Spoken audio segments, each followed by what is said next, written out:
like like yeah, I was like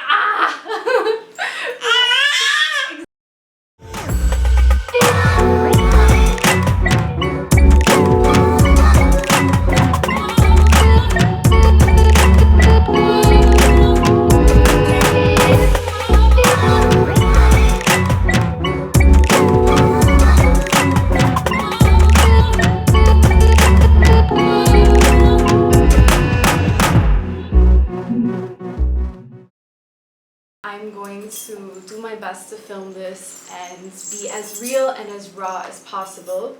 I want to be honest about something before I actually begin to share my story. If you're here and you don't, if you're going to be immature about it, if you don't want to listen to a birth story in detail, I'm going to say the word pussy more than once. If you can't handle it, please click off this video. The boundary is set and we can actually get into this video. I had a maternal assisted C-section. I got pregnant in London. We spent 9 months of the pregnancy there. There was a time where I felt like I couldn't do it anymore. I was in the midst of the cold. It was so gray, it was so rainy, it was so depressing, and we just wanted to get out of there, and there was a time where we almost did. It was Rehan's choice to be born in London, and he was. To be honest, I knew that I wanted to have a home birth from the day that I found out I was pregnant. I was in labor for 6 days. It was very, very, very intense. 6 long days of labor. To bring you into the world, this little man took 6 days before he made his exit. It's really hard to talk about my birth. It's really hard to hold it together and just be open and honest with it, even if it's been 9 months. I feel like culture or the world these days just expects, us to be back on our feet after 3 weeks, and that's just 6 weeks, whatever the doctor tells you. And that's just not the reality. We take months and months to heal from such a big initiation that happens in our lives. The first few contractions felt like I could handle it, and I was breathing through it. Breath was everything for me.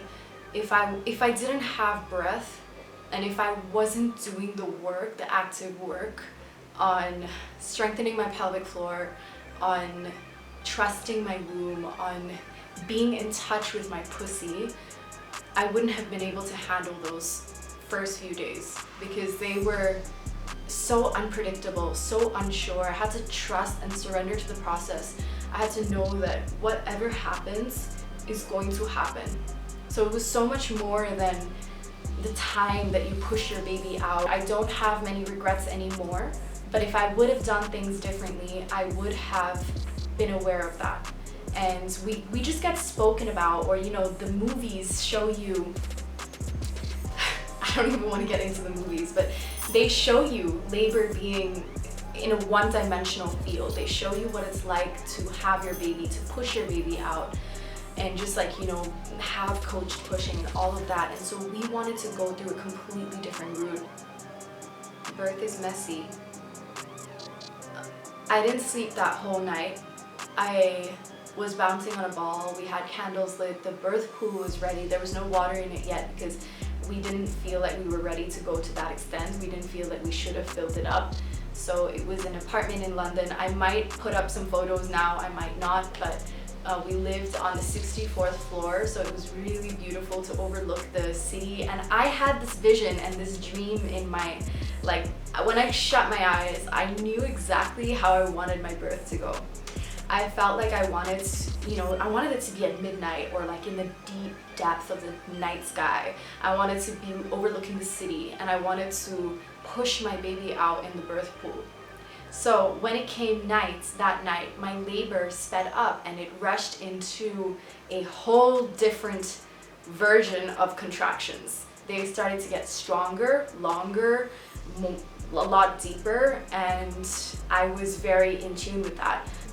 Phil and I went in to get some rest.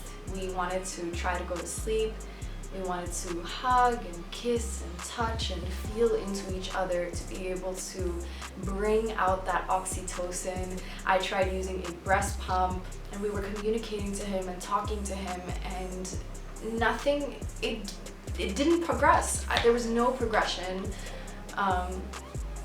You know, nothing happened. And I started to get a little bit worried, but I trusted my body anyway, and I said, we're still gonna keep going because I believe in this baby. We had a little heartbeat monitor, so we would constantly use that. I underestimated the need for a tribe, the need to be around women, the need to, and the desire, the innate instinct that women should birth with women, and women should go through bleed with women. Women should go through the process of initiating with women.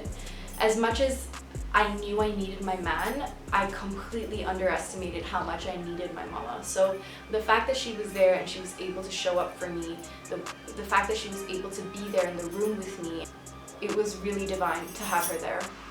That following night, the labor progressed again because something in my energetics, my mind, my body felt safe at night.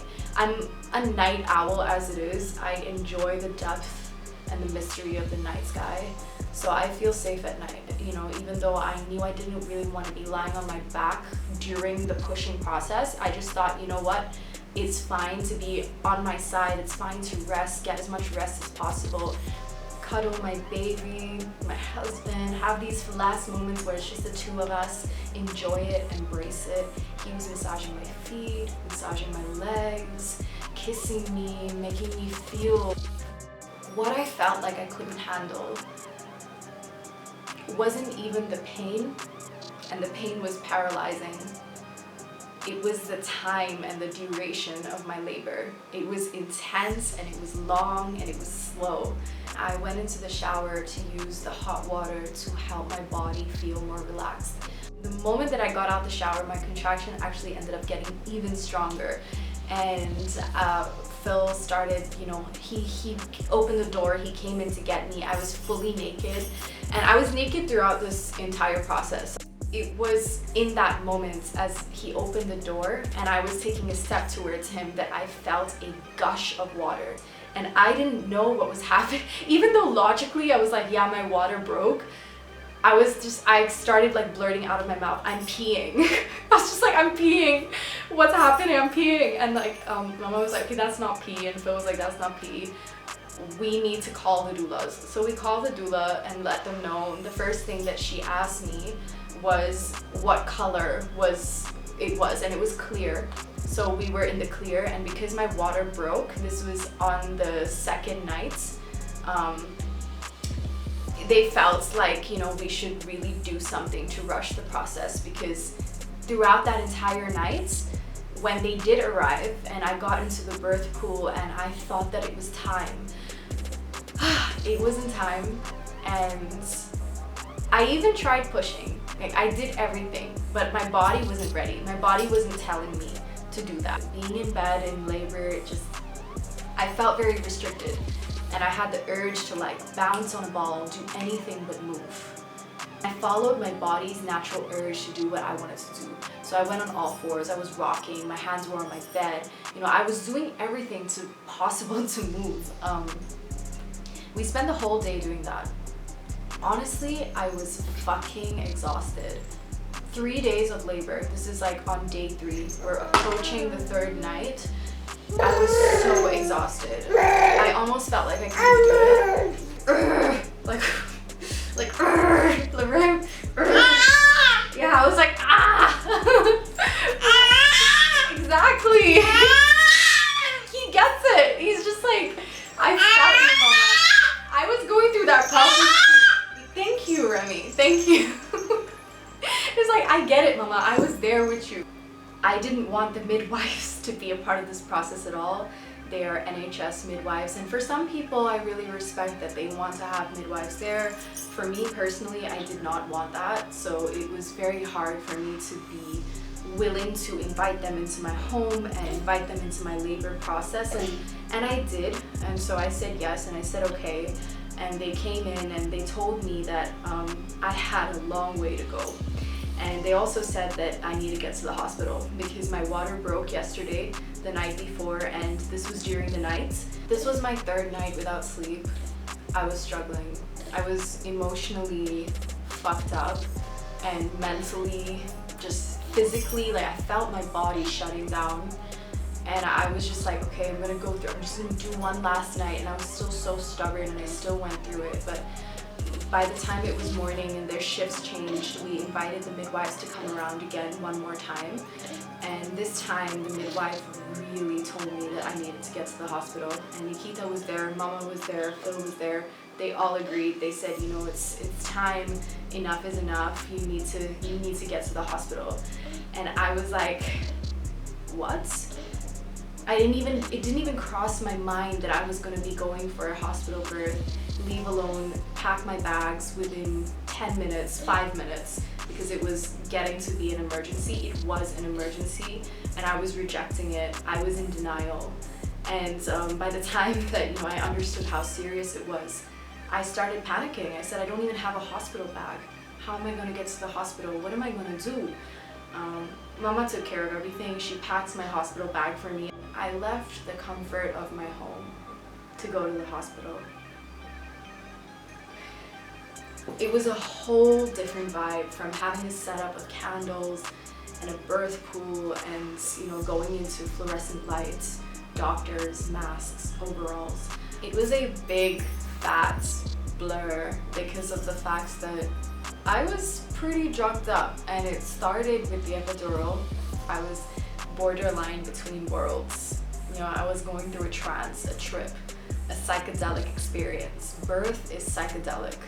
The doctors came in and they told me that. When they told me that me and my son weren't gonna make it, and the look on my partner's face, the look on my mama's face, the way they held it together, the way they were my strength and still didn't push me to making the decision and have it come out of me myself, it became a conscious choice. I started to spark a curiosity, something that I didn't even think about, and something that I resisted so hard smacked me in the face or cut me open, broke me open.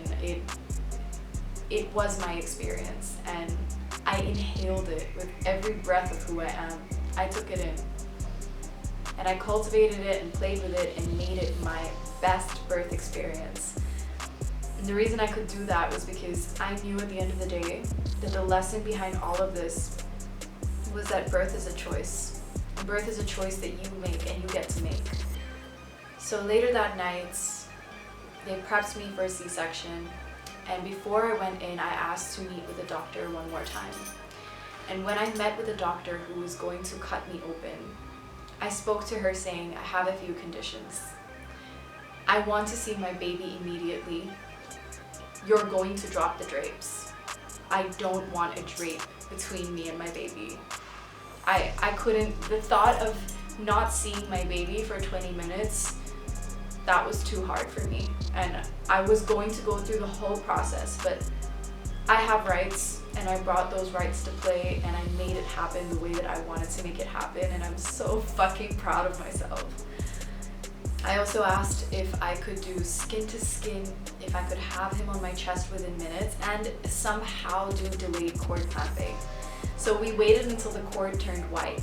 I was so drugged up. My body was trembling, it was shaking. And when my partner looked at me, I saw the look in my man's face, and I knew that anything could happen in this moment. And even though it was a safe procedure, even though it was, you know, safe, it was something that is practiced so much. We were scared. We were terrified. We wanted to just meet our baby and get the hell out of here.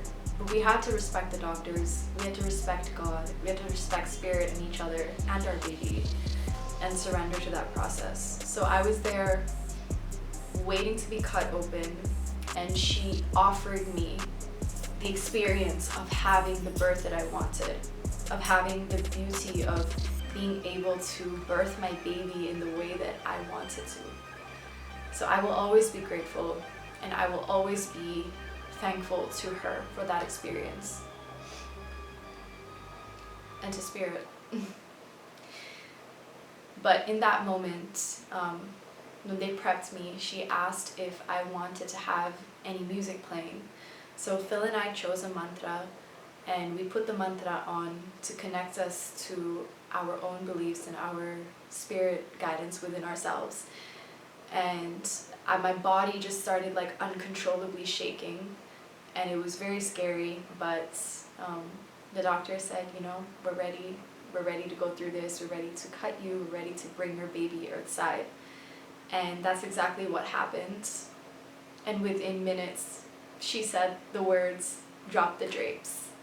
And as soon as the drapes dropped, I saw my baby being pulled up towards the sky. Like I literally was like kind of like in heaven, like my baby being pulled out of me. But it was such a beautiful experience, like to be able to have been there and watch him go from blue to pink, to let out his first cry. The drapes were dropped completely, so I could see him being brought up, and Phil was just a mess. He was in tears of joy, tears of relief, tears of love, tears of happiness that our baby is finally here. And he let out a cry, and like after his first 2 cries, he was on my chest, and they cut the cord. Rahim was on my chest, and we had skin to skin, and I sucked out all the juices, all the liquid, all the blood from his nose. I didn't want any hats on him. I didn't want any aggressive medical materials to be suctioning him. I just wanted to use my primal instincts in that moment. While they were sewing me up, he was on my chest for 20 minutes, and it was the most beautiful experience ever. They put a diaper on him, you know, they helped do that, and I wanted him without clothes on, so he was not with any clothes on. We just had like a little blanket for him, and then he was on my chest throughout that whole time. He was away from my chest for just about like 5 minutes when they did those like procedure tests or whatever, but honestly I was just like yeah, this is cool. It was a full moon, and for us it meant everything. It was so relevant for us and our family, for Phil and I, the fact that he was born on the full moon, and we understood why, or I understood why I was in labor for 6 days and why it had to happen this way. And I trusted and surrendered to the process, and the purpose of expressing this now, and Spirit, the way that Spirit designed our bodies and the system of the world, the way that we are created, and the way that baby is created in 9 months. It takes 9 fucking months for my pussy to heal, for my mind to heal, for my body to heal, my energetics to heal. That's exactly how long it's gonna take for you. At least 9 months, and it could take longer. But this was the process. This was the process for the past 18 months, and I'm so proud of myself. I'm so proud of my baby. I'm so proud of my hubby, my king, my man, my warrior, my lover. All of this was possible because he was by my side. And I want to embrace that, and I want to celebrate his groundedness. And it was almost like he was on earth, ready to catch our baby, and I went into the dimensions of catching him and bringing him earthside. I want to end by saying that birth is a creative, conscious choice. At the end of the day, if you choose your birth, you're empowered. It doesn't matter what that looks like. It doesn't matter what kind of a birth you have. If you choose it, you're empowered.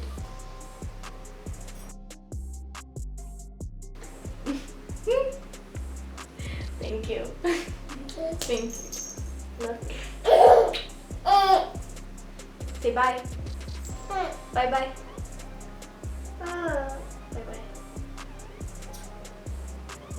You wanna say bye? Bye. Okay. Bye.